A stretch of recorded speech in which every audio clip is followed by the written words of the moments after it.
नमस्कार। जिंदगी में कई बार ऐसे मौके आते हैं जब जीत या हार मायने नहीं रखते। उससे भी बड़ा हो जाता है सही और गलत का सवाल।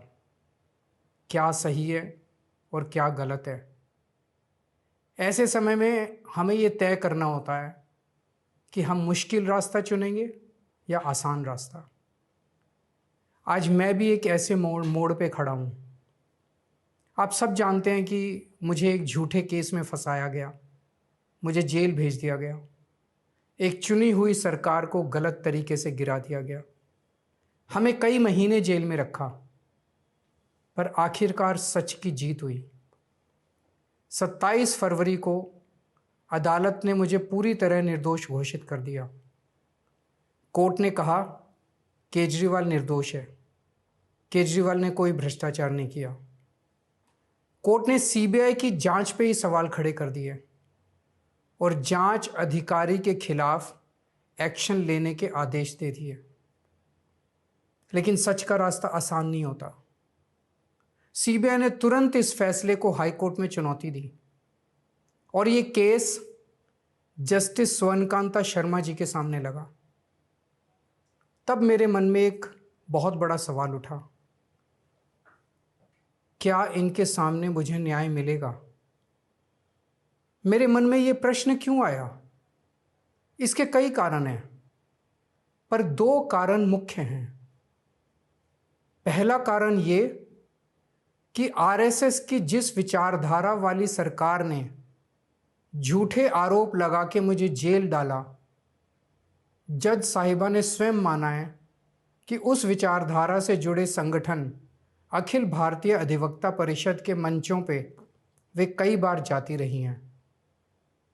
मैं और आम आदमी पार्टी उस विचारधारा के घोर विरोधी हैं। ऐसे में क्या उनके सामने मुझे न्याय मिल सकता है? दूसरा कारण कॉन्फ्लिक्ट ऑफ इंटरेस्ट। कोर्ट में मेरे विपक्ष में केंद्र सरकार की सीबीआई है और जस्टिस स्वर्णकांता जी के दोनों बच्चे केंद्र सरकार में काम करते हैं। उनके दोनों बच्चे केंद्र सरकार के वकीलों के पैनल में हैं। हमारे सामने कोर्ट में दूसरी ओर से वकील हैं सॉलिसिटर जनरल श्री तुषार मेहता जी।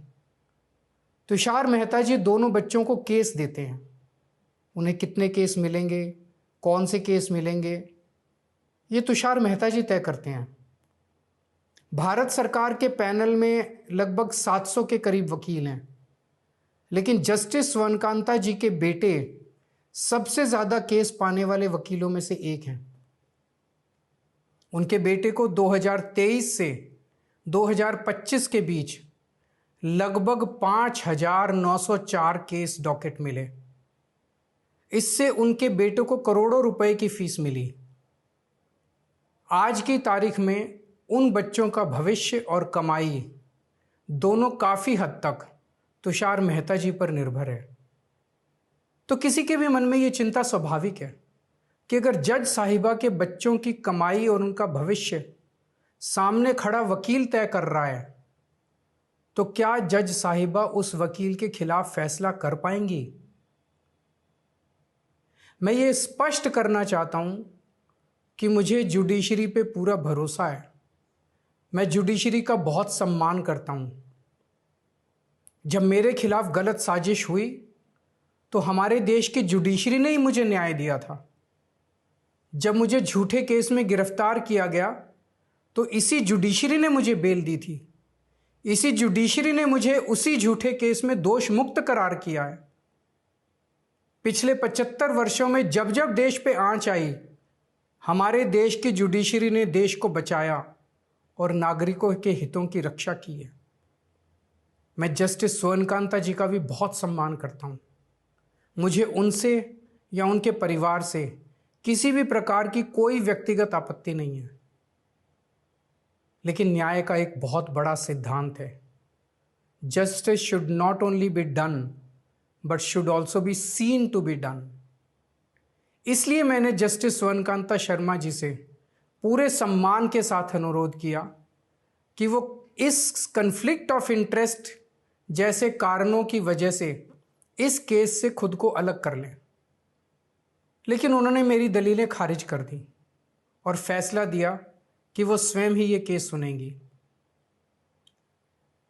आज मेरे सामने सबसे आसान रास्ता है कि मैं उनका आदेश मान लूं और एक बड़ा वकील खड़ा करके उनके सामने अपना केस लड़ूं। पर यह मुद्दा अब सिर्फ मेरे केस का नहीं है, बल्कि आम लोगों के न्याय प्रणाली पर भरोसे का है। ऐसी दुविधा के मौके पे बापू ने हमें सत्याग्रह का रास्ता दिखाया। बापू ने कहा था कि जब भी किसी अन्याय का सामना करो तो उसका पहला कदम विरोध नहीं बल्कि बातचीत होना चाहिए। अपनी बात अन्याय करने वाले के सामने पूरी विनम्रता के साथ रखनी चाहिए और उसे सुधारने का पूरा मौका देना चाहिए। सारी कोशिशों के बाद भी अगर न्याय ना मिले तो अंतरात्मा की आवाज़ सुनो। यदि अंतरात्मा की आवाज़ कहती है कि न्याय नहीं हुआ तो शांति और विनम्रता के साथ सत्याग्रह करना चाहिए। फिर उसके जो भी परिणाम हों वो सहर्ष स्वीकार करने चाहिए। पर इस पूरे प्रकरण में अन्याय करने वाले व्यक्ति के प्रति किसी भी प्रकार की नफरत या गुस्सा नहीं होना चाहिए। मैंने भी बातचीत से शुरुआत की, पूरी निष्ठा और विनम्रता के साथ जस्टिस स्वर्णकांता जी के सामने अपनी बात रखी। उन्हें इस केस से अलग होने के लिए याचना की। मैंने आग्रह किया कि मेरा केस हाई कोर्ट के किसी भी अन्य जज द्वारा सुन लिया जाए, लेकिन उन्होंने मेरी प्रार्थना अस्वीकार कर दी। उन्होंने फैसला दिया कि वे अपने आप को इस मामले से अलग नहीं करेंगी और ये केस वो स्वयं ही सुनेंगी। उनके दिए गए इस फैसले से मैं पूरी विनम्रतापूर्वक असहमत हूँ। इस पूरे घटनाक्रम के बाद मेरी आशंका और गहरी हो गई है कि क्या उनके सामने मुझे न्याय मिलेगा। बापू के दिखाए रास्ते पर चलते हुए सत्याग्रह की भावना से अब मैंने फैसला किया है कि मैं इस केस में जस्टिस स्वर्णकांता जी के कोर्ट में ना तो स्वयं पेश होऊंगा और ना ही मेरी तरफ से कोई वकील पैरवी करेगा। जस्टिस स्वर्णकांता जी जो भी फैसला सुनाएंगे उस पर समय आने पर मेरे जो भी कानूनी अधिकार हैं, जैसे सुप्रीम कोर्ट में चुनौती देना आदि, वो सभी कदम लेने के लिए मैं स्वतंत्र हूँ। ये बात आज मैंने एक पत्र लिखकर जस्टिस स्वर्णकांता जी को भी सूचित कर दिया है। मेरा जस्टिस स्वर्णकांता जी से किसी प्रकार का व्यक्तिगत विरोध नहीं है। यदि भविष्य में भी कभी उनके सामने मेरा कोई अन्य केस लगता है जिसमें मेरे विरोध में बीजेपी, केंद्र सरकार या तुषार मेहता जी नहीं हैं, तो मैं उनके समक्ष जरूर पेश होऊंगा। आप पूछ सकते हैं कि यदि मैं जस्टिस स्वर्णकांता जी के रिक्यूजल ऑर्डर से असहमत हूं तो उसके खिलाफ सुप्रीम कोर्ट क्यों नहीं जा रहा? उसकी तैयारी कर रहा हूं। ये पूरा मामला बहुत नाजुक और संवेदनशील है। कानून को ध्यान में रखते हुए, जुडिशरी के सम्मान को ध्यान में रखते हुए और लोगों के न्याय व्यवस्था पर भरोसे को ध्यान में रखते हुए एक एक कदम उठाना है। मैं ये कदम अहंकार या किसी विद्रोह या विरोध की भावना से नहीं उठा रहा। इस कदम के जरिए मेरा मकसद देश की कानून प्रणाली को चुनौती देना भी नहीं है और ना ही मेरा मकसद न्याय व्यवस्था का अपमान करना है। इसी केस में मैंने हर स्टेज पे, हर अदालत में अपना पूरा सहयोग दिया है। मैं न्यायपालिका का बहुत सम्मान करता हूँ। इसी न्यायपालिका की वजह से आज मैं आज़ाद घूम रहा हूँ। मेरा सिर्फ और सिर्फ इससे एक ही मकसद है, देश की न्याय व्यवस्था पर लोगों के भरोसे को और मजबूत करना, लोगों में ये अटूट विश्वास भरना कि ज़रूरत पड़ने पर हमारे देश की न्याय व्यवस्था से उन्हें न्याय ज़रूर मिलेगा। जय हिंद। देश दुनिया की रखी खबर हर रोज हर शाम कानो कान सुनते रहें द लेंस पॉडकास्ट। रही अपडेट लेंस के साथ।